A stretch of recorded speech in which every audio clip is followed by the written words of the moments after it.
Good afternoon, everyone. It is a pleasure to be here today in our beautiful Mississauga, and specifically in the riding of Mississauga Malton with my fellow MPP colleagues, Mississauga Board of Trade, distinguished guests, and of course, our minister. Before I start, I want to say thank you. Thank you to our frontline heroes. Thank you to each and every Ontarian. What you see today, we've come together, and I can't even believe so. So I have to blink my eyes twice to make sure it is real. And it is real that we are meeting in person, but that has come a long way because of all the hard work and the sacrifice. So with that, I want to say, acknowledge that with the round of applause for all the Ontarians for their sacrifice and all the frontline workers. I also want to take a moment to thank our small businesses and, of course, our friends at Greater Toronto Airport Authority. Thank you for your hard work and ingenuity during the past 19 months. Despite the hardship brought forward by the pandemic, you have stepped up to the plate to protect workers, and you have continued to serve the community. So thank you. You can't have anything done if you don't say thank you. A big shout out to the Mississauga Board of Trade for hosting and being such a stellar advocate for our Mississauga and our Mississauga local businesses. Whether it is through regular webinars, providing rapid test kits to the small businesses, or offering health and safety guidelines, the MBOT team have always made sure businesses have the information and the resources they need to be safe and competitive. So thank you, David, thank you, Brad, and thank you, Trevor, and thank you, whole team of MBOT, for your tireless efforts.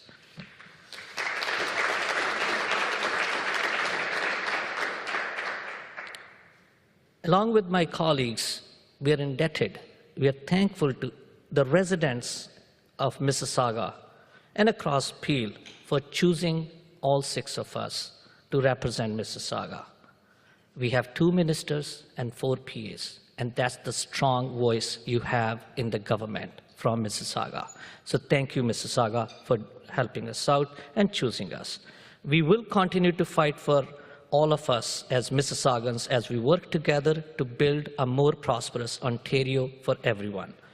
If you would like to ever reach out to any of us, I want to assure you, we are always eager for your concerns and suggestions to work together. Now, on to the real work, which I'm supposed to be standing and doing, to introduce our wonderful minister. I have the great pleasure of introducing Ontario's Minister of Finance and our good friend, Minister Peter Bethlenfalvy. In the face of COVID-19, Minister has been steadfast in his commitment to making every resource available to support our businesses, workers, and families across Ontario. Decisions matter, timing matters, and leadership matters. And I can tell you, through the 2021 budget, Minister and his team provided a roadmap to recovery which is focused on investing in our health while making sure our businesses and workers are protected. So thank you, Minister, for your leadership. We can't thank enough. A man of many talents, Minister Bethlenfalvy has also served as the President of the Treasury Board, ensuring strong fiscal management so we can invest in our communities and modernizing government to make sure that the people of Ontario can access services they need faster and more easily. So it is my honor to serve along with Minister Bethlenfalvy and welcome to the podium with a round, loud applause.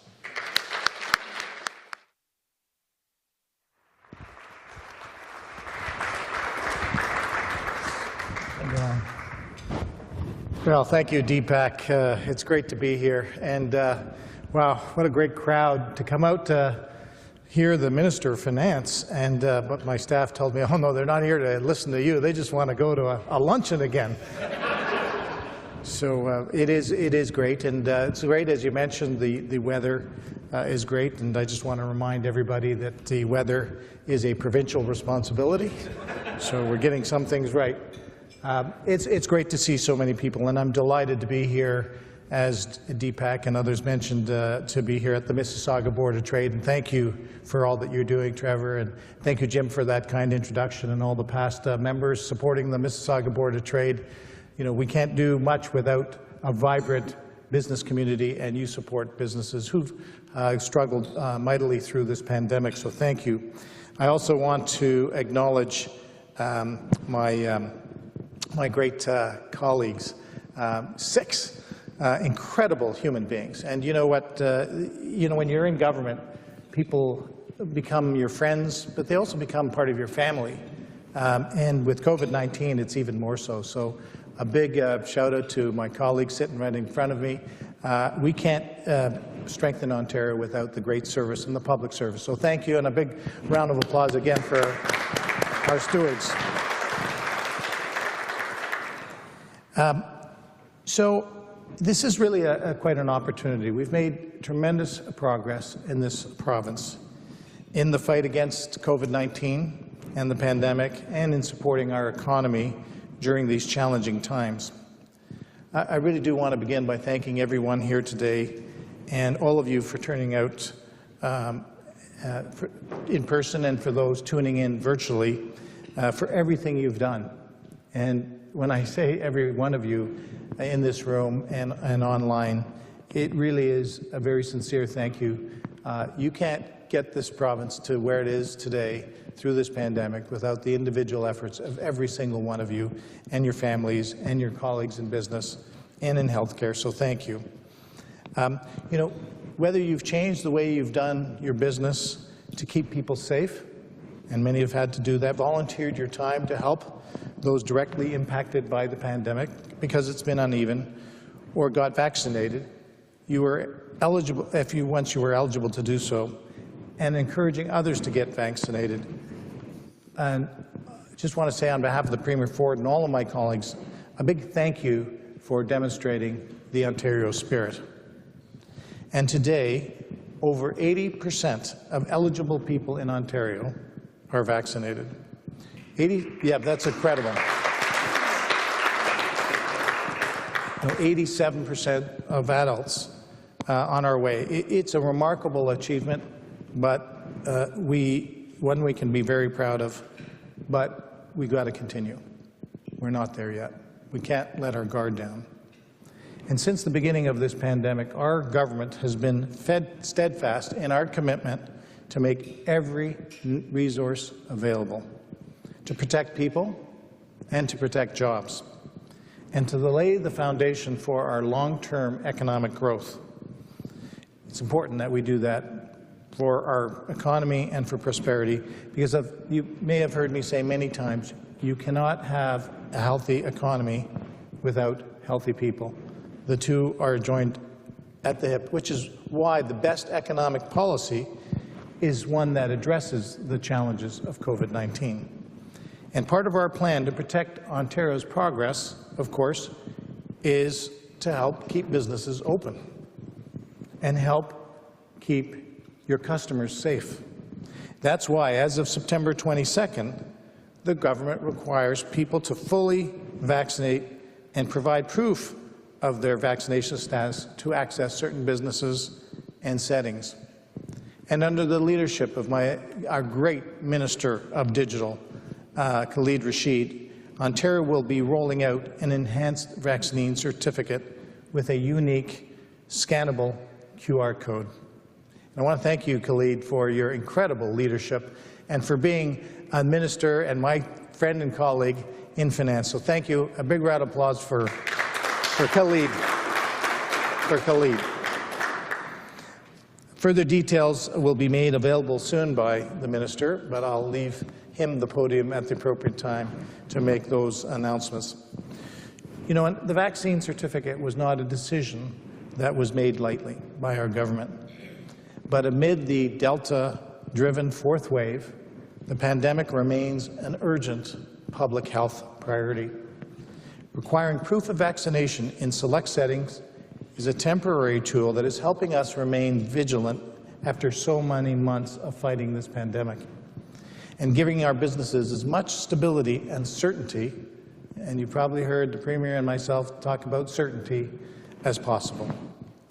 Throughout the pandemic, our government has brought you timely and transparent updates about the state of Ontario's finances.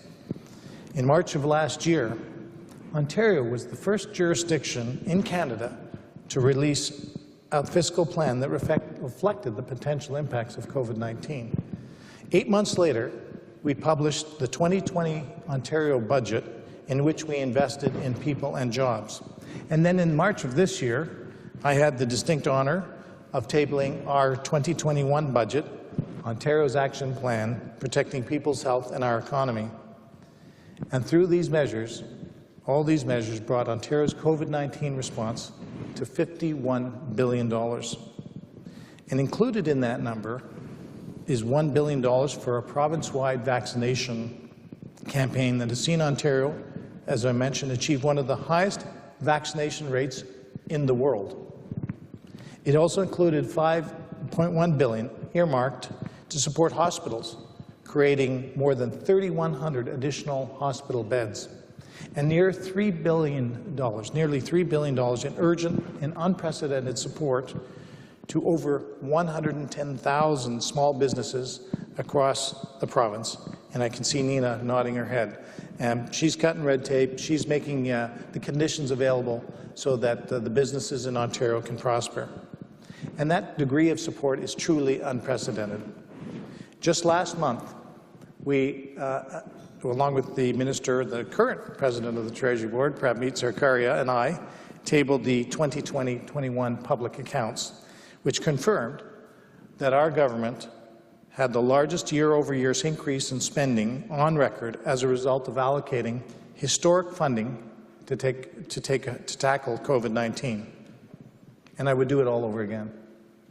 Our government is committed to protecting collective progress that we've made fighting this pandemic. And we have a plan that looks to the future, to building a province that is the best place to do business, to work hard to raise a family. Ce document clé fournira une mise à jour sur les projets de notre gouvernement pour continuer à fournir toutes les ressources nécessaires pour combattre la COVID-19, pour que nous puissions protéger les progrès collectifs que nous avons réalisés dans notre lutte contre cette pandémie, et tout en mettant en place les conditions qui permettront à notre économie de croître et de prospérer. Of course, we are working hard at finalizing this plan. But what I can tell you today is that we are going to build upon our record investments to support frontline healthcare workers, to support all frontline workers, to invest in healthcare capacity, to get more shovels in the ground on roads, bridges, transit, and other important infrastructure in communities like Mississauga across this great province. We're going to continue to support workers and families who have fallen behind, and to fight for everyone in Ontario as we build a strong, self-confident province. To ensure our healthcare system is prepared to continue to respond to any scenario today and in the future, our 2021 budget outlined a total of $1.8 billion in additional investments for hospitals in 2021-22. That's this fiscal year. This includes, as I mentioned, funding for more than 3,100 additional hospital beds created since the beginning of the pandemic. Building ICU capacity is just another way our government is protecting our progress. And as part of our fall preparedness plan, 139 ICU beds were brought online in October 2020 to support additional system capacity, seasonal surges, and COVID-19. Also, as part of this investment, Peel Regional Hospitals received funding to help build additional capacity during the COVID-19 pandemic. For example, William Osler Health System received funding for up to 81 acute care beds. Trillium Health Partners, where I just was, received funding for up to 59 acute care and 70 transitional care beds. And Headwaters Healthcare received funding for up to 6 acute care beds. And also in January of this year, our government invested an additional $125 million to fund over 500 critical care and other hospital beds in areas with high rates of COVID-19 transmission. But we know that we need to do more to build capacity and to reverse years of neglect in our healthcare sector by previous governments. That's why we are a government that says yes. Yes to more than $22 billion in capital grants over the next 10 years for healthcare infrastructure projects across Ontario. Investments that will lead to $30 billion in healthcare infrastructure. Yes to a new hospital project right here in Peel Region to address years of underfunding and neglect. Transforming the Peel Memorial Centre from a day clinic into a state-of-the-art 24-hour facility. We've also opened the newly constructed Cortellucci Vaughan Hospital, the first net new hospital in over 30 years. Construction is also underway for the Trillium Speakman site project, where I was this morning, and a 16-station hemodialysis unit. And we know that every single one of the thousands of new beds we build will need qualified healthcare professionals to staff it. Our inspirational healthcare heroes have sacrificed so much to care for us during this pandemic. They deserve our gratitude and our continued support. That's why our budget added $778 million in operational funding to help our hospitals keep pace with patient needs. Workers across the healthcare sector, including but certainly not limited to our province's incredible nurses, have played such a pivotal role in Ontario's battle against this pandemic. Our government recognizes that more work needs to be done, and more work to build that capacity, and to provide the support our frontline healthcare workers need. We also understand that long-term care is healthcare. That's why Ontario is already investing nearly $5 billion. I'll repeat that, nearly $5 billion over 4 years to hire 27,000 more long-term care staff. These are staggering numbers. 27,000, $5 billion, and we've already begun. They'll include nurses and personal support workers. And this is important so that our loved ones in long-term care can receive the care that they deserve.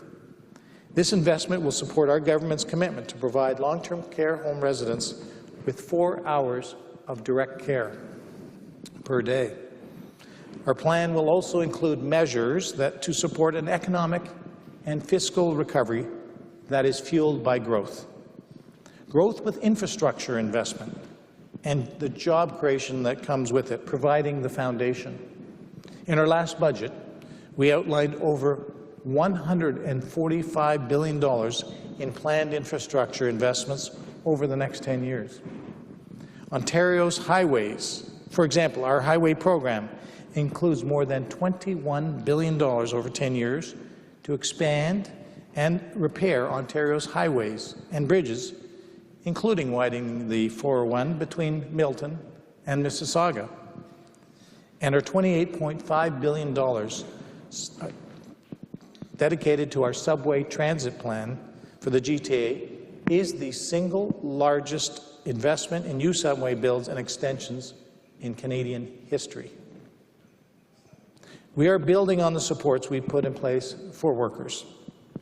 We know that, through no fault of their own, the pandemic has impacted people's jobs and livelihoods, having a significant impact on Ontario's labour market, with both unemployment and worker shortages playing out across the province. That is why we will build on the range of training and employment supports we have already put in place to give workers the skills they need to support economic recovery. Our 2021 budget included an additional $614 million during this fiscal year and last fiscal year to provide targeted employment and training supports to workers hardest hit by the COVID-19 pandemic. For example, we introduced the new Ontario Jobs Training Tax Credit for this calendar year to provide people with up to $2,000 in relief for 50% of their eligible education and training expenses, to help an estimated 230,000 people this year.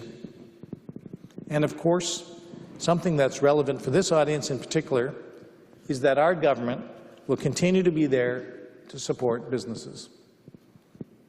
You'll remember the property tax and energy cost rebates program, which provided eligible businesses required to close or significantly restrict their services 100% of their reported property tax and energy costs. I'll repeat that, 100% of their reported property tax and energy costs. And the COVID-19 Energy Assistance Program for small businesses is providing $8 million to help small businesses in addition to that with their energy bills. An additional measure, like our temporary enhancement of the Regional Opportunities Investment Tax Credit, are meant to encourage business investment in regions of the province that have lagged in employment growth in the past. This is provided by providing an additional $61 million of support, resulting in total support through this tax credit of about $155 million through next fiscal year. So we've come a long way. Every single vaccine brings us one step closer to that light at the end of the tunnel. As I already mentioned, our last budget made available more than $1 billion for a province-wide vaccination plan. And we will not let our foot off the gas to protect the gains we've made to achieve one of the highest rates of vaccine protection in the world. The Premier has been clear. The last thing our government wants is another lockdown. The focus of every major fiscal update for the past 18 months has been protecting people and protecting jobs. And my specific role as Minister of Finance is to make sure we continue doing just that, so that a lack of resources never stands in the way of our mission to get Ontario back to business safely. We cannot let our guard down. We will protect our progress and build an Ontario where workers and families not only can recover, but thrive. Thank you very much.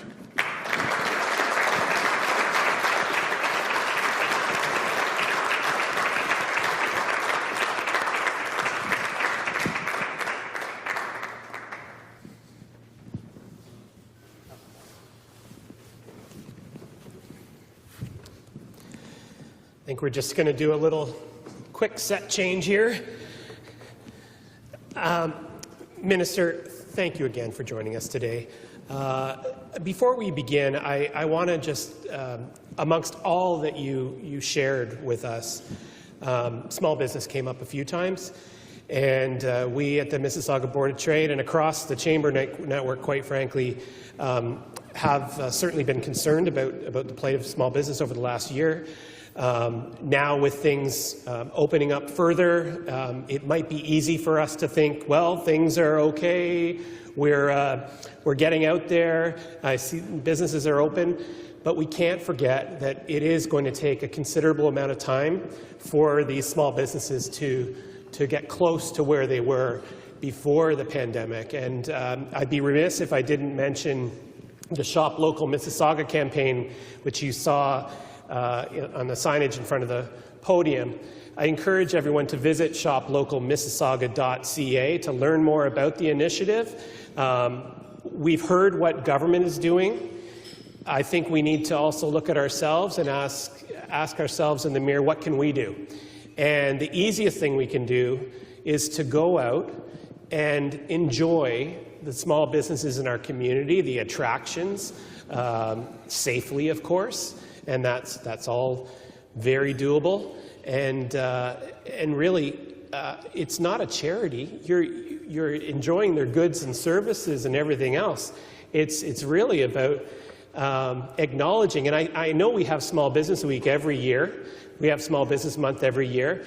I don't think it's ever meant more than it does this year. Last year, of course, but this year even more so.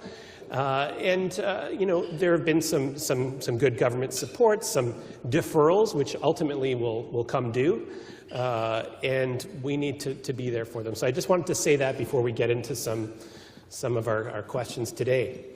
So we understand that, of course, each year there's a fall economic statement, and while we don't expect you to spill the beans, if you could just allow us to read the tea leaves a little bit here.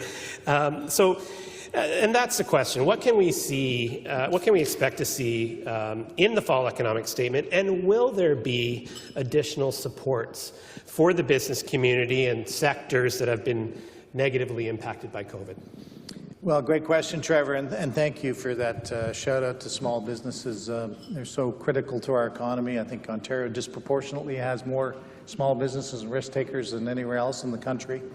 So a big shout out to the small businesses. Let me just say first off, what we said in the budget, what I said in the budget, protecting health and protecting jobs, that job is going to continue. So let me talk first about protecting health, because it all ties in. You can't have a strong economy, a healthy economy, without healthy people. And I really firmly believe that. So record investments in the healthcare system. I had the opportunity to go visit the Speakman Drive long-term care rapid facility build, over 600 new beds. And put that into context. In the previous 7 years before we got elected with my great colleagues into government, there were only 611 net new beds built in all of Ontario, with a wait list to go into long-term care facilities. Those are, we've really had to, even before the pandemic, invest in our healthcare system, and that's what we will be doing. The Speakman Drive rapid build, we announced that in July of 2020. They're on the way to completing that. There'll be over 600 new beds just in Mississauga, not just all of Ontario, right here in Mississauga. So that type of investment is so critical. But it's not just investing in the physical capacity. And by the way, I added, I think it was another $3 billion to invest in hospitals, because our hospital capacity, I just visited Credit Valley, the space constraints. We got population growth. We've got, it's not ideology, it's just we've got an aging population. We have to build the capacity. We have to think down the road a little bit, more than a little bit. Mississauga, I put in with the great championing by my Mississauga colleagues to say, look at the growth that's been happening population-wise in Mississauga, the aging population. So investing in Trillium and the hospital build is absolutely critical. And that hospital, even going fast, won't be ready until 2031, 10 years from now. So these investments are not just good social policy and the right thing to do. We're all aging, last time I checked. So it's really important that we do, but that we build things. We support our health care, we build the capacity, and we hire and staff. If you build 611 beds in 7 years, long-term care beds, you don't need to hire a lot of nurses and support workers. When you're building 30,000 new beds, you better have the staffing in place, and that doesn't happen overnight. And our nurses, our personal support workers, all the staff, the physicians, not only do we need to recruit and train all those staff, but we've got to retain them. I will say, going a little off your question there, but going into the emergency room this morning at Credit Valley, the strain that you see, and sharing coffee with some nurses and support workers and sharing our gratitude for their hard work, the strain that's put on them, we have to retain as well and give the environment, not just to build the capacity, but actually have the human health resources so that we can have a strong, vibrant healthcare system, which will then support our business community. Now, in terms of the business community, obviously in parts of the lockdown, I mentioned the property tax, the energy. We've provided money for digitization, a lot of business platforms. Khalid will continue that great work. But I will say that we also, through the leadership of people like Nina and others, the Small Business Support Grant, which went to 110,000 people, businesses.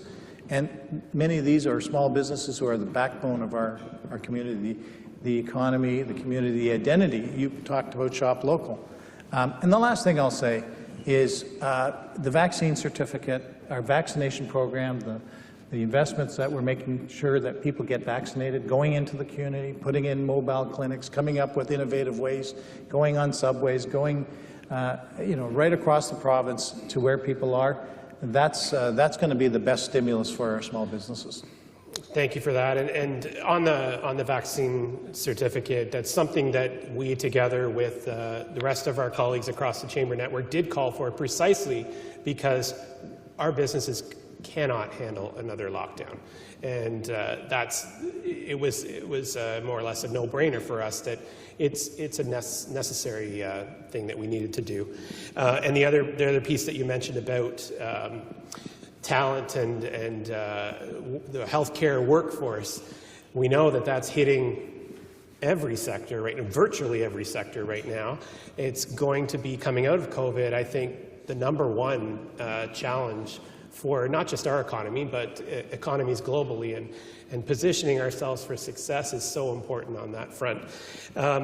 Now, let's turn to some job numbers. Last week, we had some positive news on the job front in terms of jobs created, many of them full-time jobs. So the analysis that you've done and your team, where are we right now in terms of our economic recovery? So another great question. So the good news is that Ontario has come back to where it was in February of 2020. In the last 4 months, we've led the country in job growth and full-time job growth, which is great news. However, that's just getting back to where we were a year and a half ago. We should be way further ahead if we didn't have the pandemic. The other thing is it's been uneven. Some businesses have been affected more significantly than others, but it's affected people as well. It's been very disproportionate. You probably saw in my budget in March how I put a lot of money to help more vulnerable populations, racialized communities, people lower income, to help them with supports to get through. The most vulnerable in society are so critical. I also put together a women's task force to focus on getting more women into the workforce, to re-enter the workforce, to get into the skilled trades, to support women entrepreneurs, because women are the fastest growing cohort of entrepreneurs. And so, we have an uneven recovery. The good news is that with the vaccinations and the progress that we're making, it's good news. But one thing I've learned is, we've all learned, is you can't let your guard down. You've seen what's happened in other parts of the country. You've seen what's happened south of the border. You can go backwards in a matter of weeks. And because of the lack of investment in ICU capacity by previous governments, we have some of the lowest ICU capacity, or we inherited some of the lowest ICU capacity. Our economy was basically brought to its knees because of a lack of investment. We can't let that to happen again. That's why I mentioned in my remarks the 3,100 new hospital beds that we fast-tracked, the critical care beds, and no one wants to go backwards. I believe that the gradual reopening is the way to go. And it's frustrating at times to say, well, why aren't you opening more? Why are you going faster? We don't want to give up the really hard-fought gains, and it's not the government's hard-fought gains. It's all the frontline healthcare workers, the families affected with COVID. It's the small businesses. So that's why we're going to continue to be vigilant, and I encourage everyone who hasn't got their vaccine to get vaccinated. Yes, and I think it's fair to say that through the pandemic, I mean, no one you came in as with Premier Ford as a government that was ready to tackle the deficit and that sort of thing. And it's fair to say that sometimes circumstances warrant different measures and a bit of a change of plan, if you will. When do you think we'll be in a position, or are we now, to start thinking about the deficit, the debt, and how we're going to handle that as a province? Well, you're right. I in part got into politics to be fiscally responsible, because you just can't layer debt upon debt and kick the can down the road forever to our children and others. Ontario lost its economic edge. We used to be the economic engine of Confederation, and we fell behind. We saw a lot of jobs go to the States. We saw other jurisdictions cut red tape to attract business into the province, and we were falling behind. But then COVID hit, and the Premier made the commitment that he would spare no expense, and my job as as the person who wrote the checks, was to make sure that we spared no expense. So let me just throw some numbers. I know I threw a lot of numbers at you there, and after a while you get a little numb to all the numbers. But we did increase the spending by the greatest amount in the history of the province. We put $19 billion of COVID relief funding in 1 year. And as you heard, we put $51 billion over 4 years, because that's what you do in society when you get hit with a pandemic. That's what governments are there to protect society, and that's my responsibility, that's my commitment to the Premier, and frankly, it's my commitment to the people of Ontario that will continue to make the investments. And one of the ways I like to think about it is that with all our great ministers and MPPs, make sure that they have the resources to fight the pandemic. And so it's like the fire truck going out, and you've got a fire to put out. My job is to make sure that there's no lack of resources, healthcare resources, people resources, but enough physical resources like water in the fire truck. And the worst thing that could happen is that there's not enough water in the fire truck to put out. And that's my job, and I'll continue to do that. In fact, in the first quarter, our revenues were up by $2.9 billion. I reduced the deficit by $700 million, so chipped away, but I set aside another $2.2 billion in additional COVID spending on top of the $6.7 billion I announced in the budget in March. That's almost $10 billion, because I'm going to make sure that there's enough water in the fire truck, because I don't know, none of us know what's really, but we won't want for a lack of resources. And there will be time and place to tackle the deficits, because this spending is not sustainable, but the time is not now. The time is now is to support the people, the health, and the economy. And we are getting closer to the end, but we're not at the end yet. Thank you. I'm sure people will be very heartened to hear that, as well as our business community, hopefully, with what news you might have in the economic statement. Turning to more local matters, how will the government support the growth of Mississauga and, quite frankly, communities across Ontario? You've touched on some of it in your remarks, but are there other pieces you'd like to touch on? Well, I would just like to start out. I keep my colleagues are right in front of me, so I'm thinking about them all the time. But they championed, Mississauga. That's their job, but they did it with integrity. They did it with evidence and numbers. Population growth, aging population, lack of infrastructure, the infrastructure deficit in public transit, in infrastructure, in healthcare. And again, it's really to them who support the community, who help inform us decision makers, the Finance Minister, Treasury Board, to make the investments. And so I thank them and your role in championing that. I would say right across this province, we've got 15 million people. We've got to support every single corner of this province, whether it's through developing the north, where they've got critical minerals and terrific minerals. That's not going away. Investments not far away in electric vehicle production, like the Oakville, putting money in, because electric vehicles are part of the future. Investing in, hopefully invest in battery plant operations and have, again, thinking down the road and making those investments, not only in infrastructure and healthcare, but supporting business, because those are great jobs. That's the future, and I think that's in part the role of government, to make sure that we can support the jobs of tomorrow today. Yes, and hopefully with the challenges we're experiencing right now and with supply chain, we're going to see more of those investments and those jobs come back to the province. We'll see where we're at on that, but it's certainly causing some real concern for businesses of all sizes. Ontario has been doing well in terms of managing this fourth wave of the pandemic. We're seeing some easing of capacity limits in certain venues, right now larger venues, which of course has created some frustration among the business community, and they're very hopeful that the same types of measures will apply to them soon, and we're hearing some indications that might be coming through soon. What's your feeling in terms of the pandemic?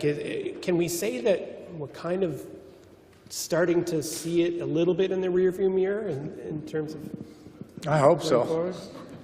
I hope so. I hope it's in the, but hope's not a strategy. So we've we really rely on the evidence, the Chief Medical Officer of Health, the science table to help inform us about how to make decisions. We don't make these decisions lightly. We know that people want capacity limits expanded, but we've got to keep people safe. That's our #1 priority. The Delta variant spreads very quickly, and you've seen in other parts of the country how quickly you can bring your healthcare system to its knees, and then you have to take action. Again, the vaccine certificate, which Minister Rashid will have more to say about soon, and been working. This guy has been really working 24/7 on the vaccine certificates, the QR code, to make it easier for businesses to bring people into their places of work.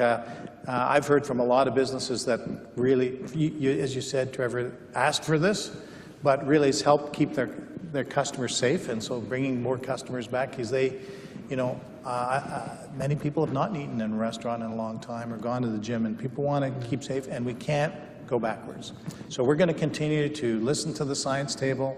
We'll listen to the people of Ontario, listen to businesses, and have a gradual and deliberate reopening of the province. Yes, and certainly I know that Associate Minister Rashid would also be concerned with the privacy aspects and all of that when it comes to the app. So I know the focus is on getting it right, because if it does go sideways, that's much worse than waiting a little bit longer for it. I'll just close with one additional question on a topic that I know you're very familiar with, and that's with regard to the investment climate and the work that the ministry is doing on the investment, the Capital Markets Act, and modernizing our capital markets regulatory systems. Can you speak to a little bit about what the government is thinking in this regard? And I know there's a consultation period right now on this. No, happy to, Trevor. No one's ever asked me a question about the capital markets work that we're doing. It's just part of our modernization. The last time the Act was looked at was 2003, almost 2 decades ago. The Premier has been very clear, and my colleagues have worked day in, day out to modernize this province. The work that Khalid is doing, the work that Nina and Deepak and Rudy and Sharif have been championing is how can we modernize this province, whether it's investment in broadband, $4 billion. It's more than the federal government. It's more than all the other provinces combined. There are over 700,000 people not connected to households in Ontario that don't have adequate broadband. So when you have to do school from home, when you have to do business from home, when you want to visit your doctor online instead of in person, these are the types of investments. So modernization is a mantra, and capital markets is no different.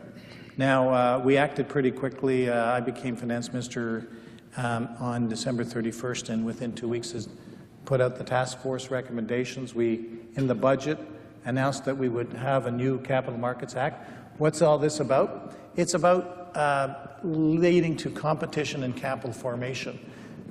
We want to be that jurisdiction that Ontario used to be, the capital market heavyweight, along with New York and other places. The world has changed. Toronto, Ontario was the global center for capital markets for mining companies in the past. We're punching way below our weight rather than above our weight. So we've launched some immediate things that we announced in the budget. We've launched a consultation period and some draft legislation, and we'll continue that path because we'll be relentless on trying to, as the Premier says, and as I say and my colleagues say, get out of the way, put the framework in place and the conditions necessary to grow. Having an efficient and competitive capital markets is just one other piece of that progress for this province, and continue to protect that progress and continue to build in Ontario, not just talk about it, but go see shovels in the ground, down at the Speakman long-term care, the new hospital, highways, broadband. It's important that we just don't talk about it as politicians. It's important that we actually put the shovel in the ground and do things. And so that's just another piece. Great, thank you very much. And I know it was a bit of a wonky question, but as is the case with many wonky issues, they have real impacts when it comes to job creation in Ontario. So with that, I'd like to thank you, but ask our chair, Ken Tenser. We're not, unfortunately, not taking questions right now.